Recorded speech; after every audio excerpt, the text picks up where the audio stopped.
I look forward to putting Telangana on the cultural map of India. As we all know, art needs what you call preservation and propagation, and also documentation. When you go abroad, they see you as representative of the country. So you're representing the country, their rich culture and heritage. So there's a greater responsibility when you're going there. Today, what I am is because of my dance. It is because of the choice that I made, that I wanted to be a dancer. In a dancer's life, in an artist's life, I feel that there's several moments like that, you know. This is the moment.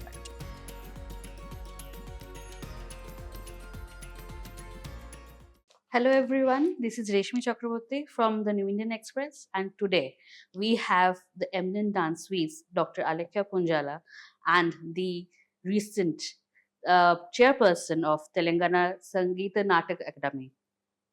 Hello ma'am, how are you? Hello. So ma'am, when you heard the news of you have been named as selected as the chairperson of the academy, what was your initial reaction? Um, I was happy, definitely, because I've always been wanting to do something for the art and the artist. Because I've been in this field for the last, I think, so many years now, several decades, as you can see. And I know the scene, I know the artists, I understand what is the need.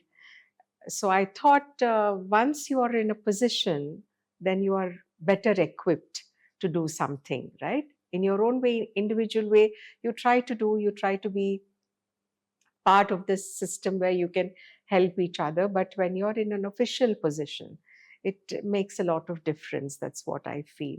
I'm really looking forward to doing something really positive for the field, so that it's not just temporary. Right. You know, doesn't only work when I'm in the office, but something which can be put on the track, which can go on for a longer period of time. Right. So it has been about a week that you have resumed the chair. A little more than a Little more week. than that, right? Week. So how has your experience been? Right now, it's very heartwarming because people from across the fields are coming to see me and meet me, and they're expressing their happiness that, you know, a person they know and who has been known to them for the last several years is there, sitting on that chair, and who can understand probably and be of some help. So I really don't want to disappoint them in any way. I would really like to look at the different aspects. There's so much to be done. If you really can do something, can make a difference, because art and culture are so uh, deeply entwined, and they need to be supported. See, an artist can survive individually by himself or herself for some time. But then after that, you need the support systems to survive, to really go forward with that same kind of energy, Right. the same kind of passion that you had several years ago. That should not get kind of uh, bogged down by survival. Right. That's what I feel. So, and Telangana, now since we are talking of our own state, there's so many art forms which probably we have not even seen living in the city. Yeah. They are vibrant in their own way, in their own places of origin, but we are not aware of them, nor are we aware of the artist. Yeah. And probably they do need some kind of exposure, some kind of support. So we need to identify various platforms, you know, which can become very active, you know, with the help of the government, whatever we can give. Sometimes it may not be only financially, right? It can be just being there, you know, joining hands with them, and giving them the right kind of advice as to how they can go about it, and they themselves can become, like self help groups. They can support each other, and we can be there as focal central point, and see that these activities are revived in a way, and also popularized.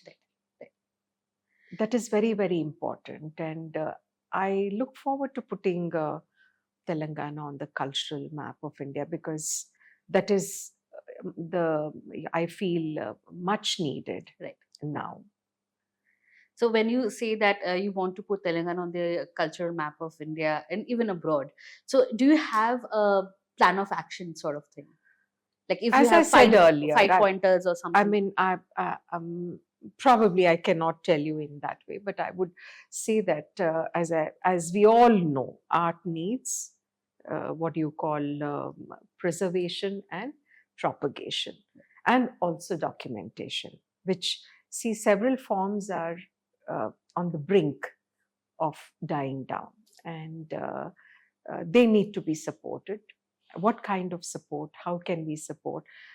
Probably, encourage people to learn from the existing teachers, performers, practitioners, and document that. So for future generations, when you look back, you should know that, this is the origin. And yes, the what do you call, new things keep creeping into the form system, but then there is an origin, right? So that has to be maintained.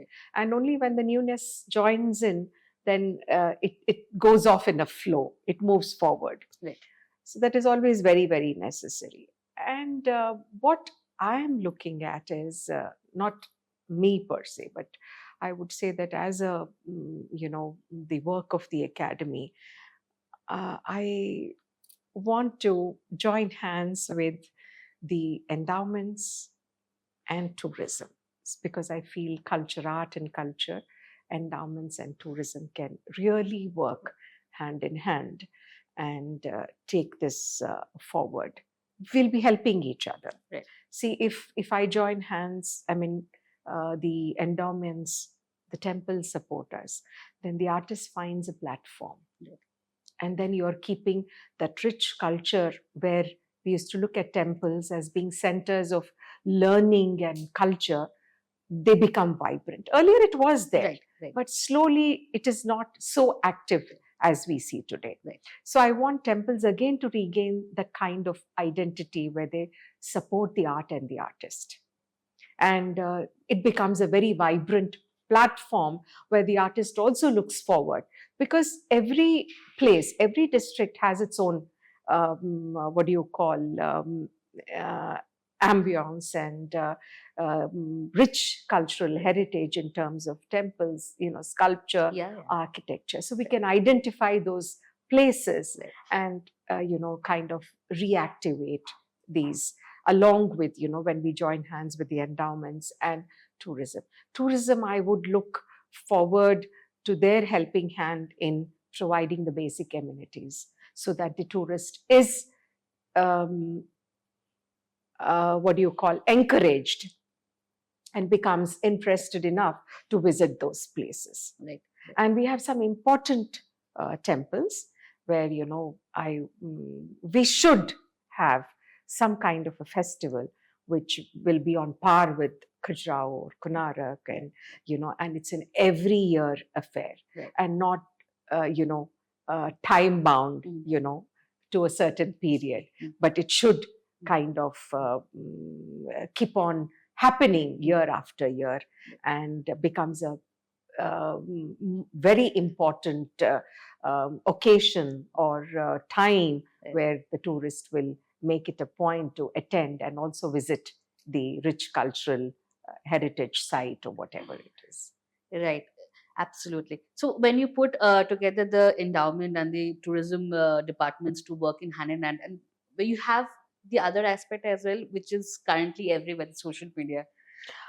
That'll obviously be there. goes without saying, right? Whatever we do and whatever we want to do will always be, shared Right. and they will be always a part of our journey. So how is social media helping you as a person to reach more people, or is it like one of the steps to reach more people? Yes, I mean, it is already. I mean, you are able to reach out to so many people in different places and share what you want to do, what you have done. You know, all these things go hand in hand. And probably we will also get good inputs from people when they come to know what we are doing, and they would help us do it better. Right, right, absolutely. You have been, as you said earlier, you have been in this field for so many decades. So, how has your journey been as a dancer, as a passionate field in the fine arts? No, that sitting today here, I can say it's been wonderful, but it has not been so easy. Of course. You know? So, but today I feel very happy, gratified, very satisfied that I did make the right choice. Because when you made the choice of taking on an art form and you wanted to be serious, and I didn't know what seriousness was about, frankly telling you. I was only interested in, dancing and being the best.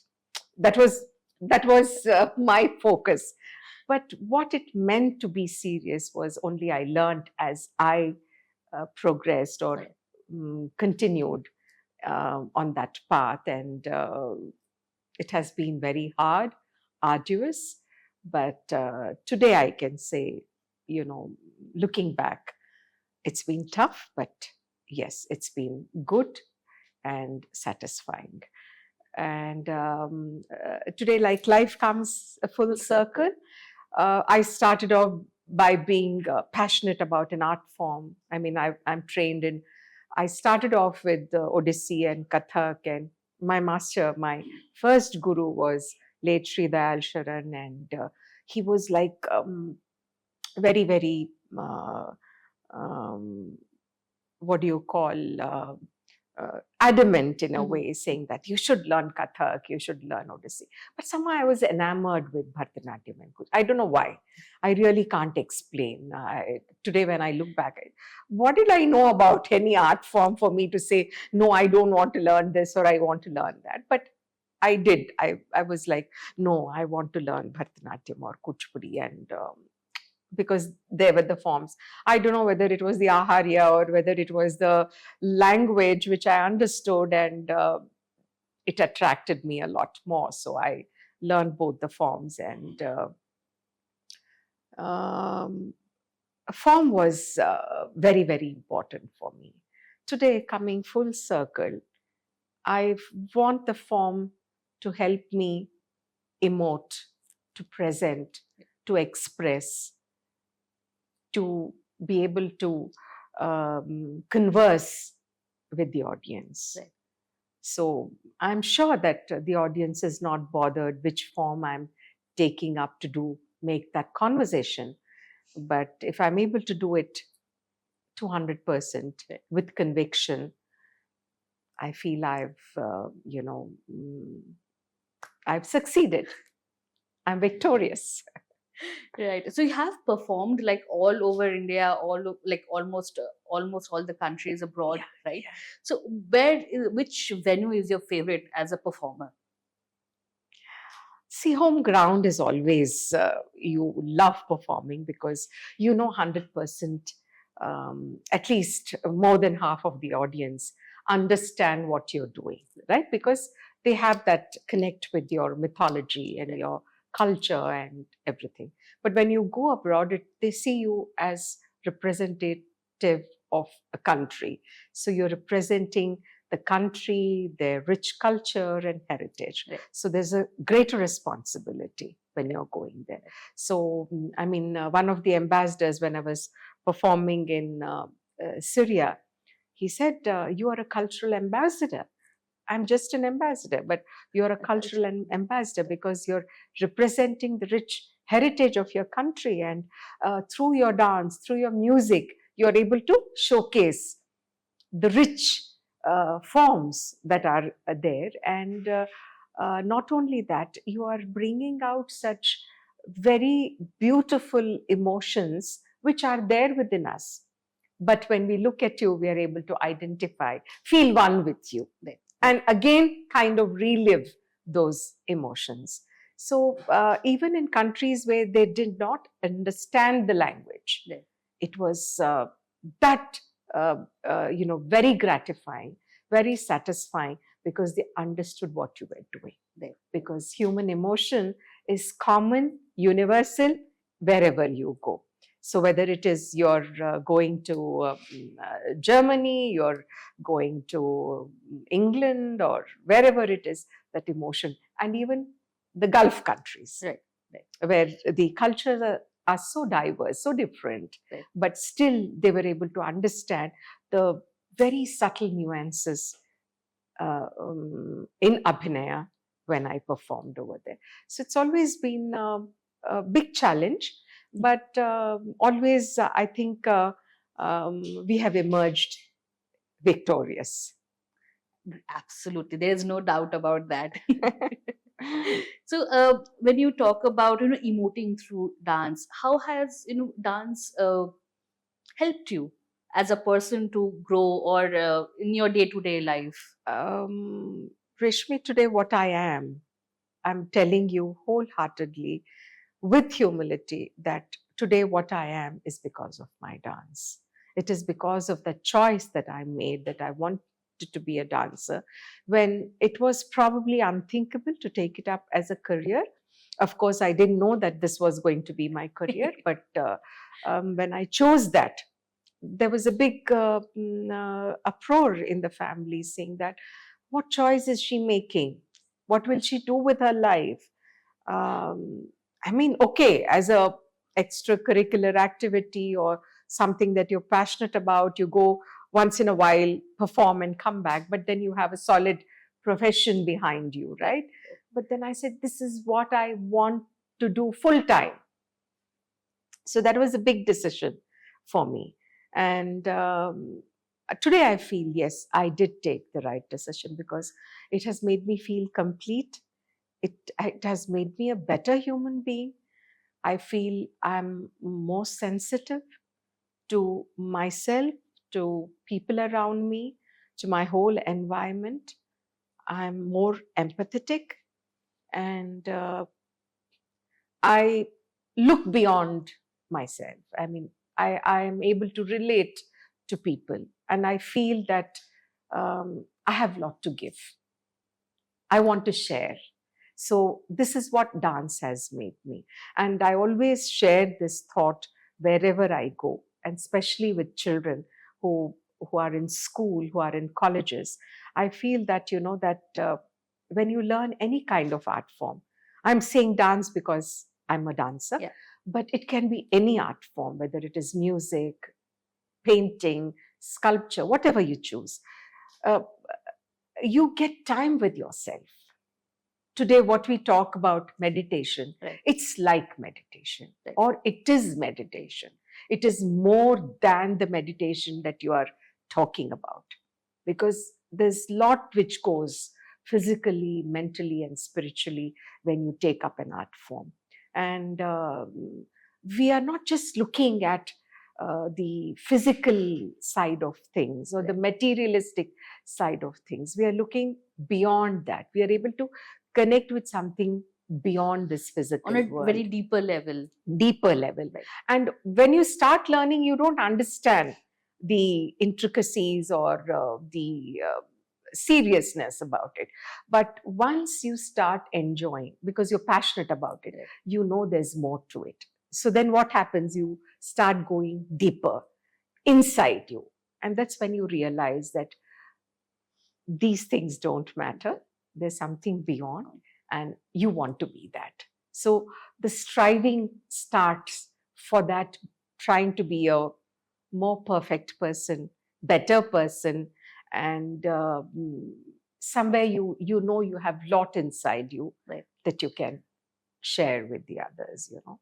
This probably I do through my dance or in some other way, but I feel complete. I feel full. I feel I'm overflowing. Right, absolutely. So you have been a guru to so many students of yours, and who idolize you as their, look up to person. Who do you idolize? Do you have any idols in your life? See, when I started dancing, I can say that I didn't have any idols, because I feel it was a God's gift, uh, because I was just drawn to dance. 2.5, 3 is not an age where you really understand what it is all about, right? It is, but I was just drawn. I just would walk to the dance class. The minute the tabla would start, I would just get up and walk away. And the best part was I was in a school which encouraged that. My Montessori school, Tarapurwala Montessori, was where they encourage children to be themselves, to find themselves. It was not just about classroom teaching where you sat on a chair and you had a bench in front of you and you write and you read. And no, it was not that. It was like becoming what you are capable of. So they encouraged that kind of a thing. There was never any censure saying that you can't do this, you can't do. It was I don't remember. So I would just walk to the dance class, be there, spend hours, cry, wanted my master to teach me. He said she's chit of a girl and, she has to grow up. I'm not babysitting in the class. And, then my mother had to come and beg the principal and say, please, even if he doesn't teach, let her sit in the class. It started from there, my journey. And it has been like, very, very satisfying, and it has helped me become what I am today. So when you come to dance and everyone, you spread your love and share what you have learned through to your students as well. Uh, is there any particular moment that you can share with us that has been more memorable or cherishable to you? Moment. Yeah. See, in a dancer's life, in an artist's life, I feel that there's several moments like that. This is the moment. So the first one starts off with your arangetram, your rangapravesham, where you're preparing yourself for that moment where you're going to be all by yourself and you're going to perform, and there's nobody around you, right? No group, nobody. Your guru is there, but then everything what has been taught you have to remember and you have to present. So when you have done that successfully, and that sets the pace for your journey, that's a memorable moment. That decided, yes, I can do this. I'm meant for this. That confidence it creates in you. That is what I mean. My Ranga Pravesha. Then it was yes, my uh, performances on some of the very prestigious platforms like Khajuraho or Konarak, because then we used to aspire to perform on those platforms. It was a dream. Right. I mean, it's like, yes, I've arrived, basically. When you're performing on those platforms, it's like, yes, I'm reckoned as an artist and hence I'm invited to perform. So that was very satisfying. And many of the prestigious sabhas that you have performed, and the accolades that you have received, and every time you receive a state award, and after receiving the Sangeet Natak Academy Puraskar at the national level, some very memorable moments. And when you went, as I said earlier, as a cultural ambassador to the other countries, especially the Gulf, I went twice. And the first time when I went, I didn't know, I was like near to tears. I said, why are these people sending me to Gulf? What am I going to do there? Because see, they don't understand. Then we had to kind of rework on the presentation, rework on our, what do you call, announcements, the kind of presentation, how we are going to present what we were presenting. Right. So it was a challenge at that point of time. But once we started, once we got that confidence from the audience that yes, we can do it, it was a very satisfying moment. I think in the last point I forgot when you asked about the students part of it, the innumerable number of students whom we have inspired like this through dance, through performance, and through teaching. I always say that you enjoy what you're learning, because the process of learning is more important than the end product itself, not the performance. Yes, it is, but you have to be aware of the process of this learning, the sadhana that you do, and the kind of dedication you do with. That is how we are still, uh, we are able to be on the move today. We are still able to dance. We are still able to present, because the foundation that was laid has been so strong, and we have learned it so passionately with so much of dedication that today it is holding us in a good stead, and we are able to move forward. So that is what I tell the students. You want to become a better person, I mean, everybody doesn't have to be an artist, a performer. You learn the art form for yourself. If you can't be that this yourself, it's going to help. You're going to be better in whatever you do, whatever field you choose. You're going to be fantastic. You have an edge over the others. Believe me, it always happens. I mean, people will immediately pick and point you out and say, there's something different about this person. Why? Because that's what art gives you. True, absolutely true. So, do you think you have been into the industry for like so many years? How have you seen dance evolve or dance change along with time? See, any art form keeps changing with time, and it's necessary, because it adds a kind of freshness, uh, a freshness of approach, a freshness of perspective, and well, presentations also keep differing because you keep adding on. Why? Because so much of technology has come into place, and you're using that technology which was not available earlier, several decades ago. And your thought process has changed, environment has changed, socially there are so many things which hold your attention and focus, and you want to focus on them. You want to find a solution, or probably suggest a solution through your art. Then art becomes an instrument through which you express yourself. Then there is a parallel stream where we talk about tradition, we talk about the art form per se as it is. So the tradition is a parallel stream which keeps flowing, which we safeguard. We don't want to tamper with it, because by itself it is so rich, and it is um, self-sufficient in its own way, and very strong, which we need to keep it as it is, by probably add on a little of yourself, whatever you do, your thought process, but major part of it remains the same, and you're carrying it forward as a rich legacy, handing it over to the next generation. But then you use art as an instrument to express yourself. Then you're using it, I mean, to highlight certain social issues. Then art is not important. The style is not important. Then the subject becomes important. That there is a difference. When I'm doing a solo, when I'm talking of a Kuchipudi or Bharatanatyam, then the style is important, because I have to remain faithful to the style, because I'm highlighting a form. I'm talking about what it is and what it entails, what are the significant features. But when I'm presenting a subject, a socially relevant topic, then the topic becomes more important than the style. Then style becomes secondary.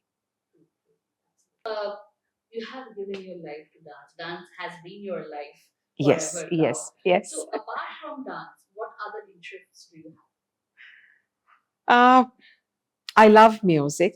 Of course, I'm not a great musician, but I can sing enough, for, to teach my students. But I really love music, and I love, gardening in the sense that I love nature, I love trees, I love plants, and I love to sit by myself. And it's a kind of meditation for me to sit by yourself and to be lost in nature, because I find that very, very rejuvenating and energizing. Because when I look around me, I it amazes me. I'm always in awe of the creation and the creator. So, and it's a very humbling experience actually. And then you get that extra drive to move forward. And I love to spend time with my family. If I'm not doing anything, I'm I'm happy being at home. And yes, I love reading something which pertains to dance. I used to read a lot earlier, but sometimes now, if I read, then I feel no, I should read something which will gain more knowledge in terms of my dance and my art and things like that. So, coming to your future plans as a chairperson or as an individual Indian dancer, what are your future projects? What are you lined up? I have been thinking about a lot of things. It's not just kind of organizing performances, festivals, and things like that. As I said earlier, I want to put things in place where they will go on for years to come, and it becomes a regular feature, and people start recognizing the events and the state and the site all put together, and we are able to work hand in hand and create a special cultural identity for our state. And apart from that, I want the academy also to stand for a place where every artist can come, whether it is a suggestion, whether it is a concern, whether it is some kind of help that they need, they should feel free to come and be able to express. And we, as people who understand the art and the artist, we are able to help and offer some kind of comfort or solution. And I want them to gain that confidence that there is somebody, and where our voice will be heard. And if we can help them, we can actually understand their concerns or their problems, and we are able to assist. I will be really, really happy and feel gratified if you're able to do that. And I don't know if I can say it or not, but I feel that I would like to have this connect with the center also, in terms of culture. What is it that we can do? What kind of help we can receive, and how we can strengthen ourselves over here as a state, as a cultural body, and be of continuous help to the artist, so that survival doesn't become a matter of concern, or it's not a mm, what do you call, a matter which would take away the passion from the artist. They should feel supported. And what I felt when I went to Russia, when we opened the Festival of India, when we presented our Warrior Women of Bharat there recently, last September, there the artists, they are on the payroll. Some of the artists are recognized, and they don't have to think about how they're going to live, matters of survival or existence or whatever you call it. They can only think about art. How wonderful it would be, if we can recognize a couple of artists who can, do this kind of work and be dedicated to their art and the form, and do something, probably teach and prepare the next generation of artists, to keep this rich legacy alive, or handing it over to the future generations. If we can have some kind of a system like that, I mean, it's all there in my mind, but how really we can put it into place? What are the possibilities? Because everything again is, money. Everything is again finance. So how do we go about it? Or can we rope in, the rich corporate people to be able to help us, lend a helping hand if we can do it on a regular basis, if we can do that. There are so many things. I mean, I'm not, I can't do it single handedly. So probably I can bring up the idea, discuss, and see how we can do it to make a difference. Truly. So when can we see you on stage next? Anything planned? Yes, two productions are on the anvil, and I'm working on them. And I was hoping to showcase that in the month of August, but September, yes, I'll be premiering my new production. And we can't wait to showcase that and be a witness to it. Thank you. Thank you. So much, Thank you. Dr. Alekhya. Thank you. So Thank much. you so much. Thank you.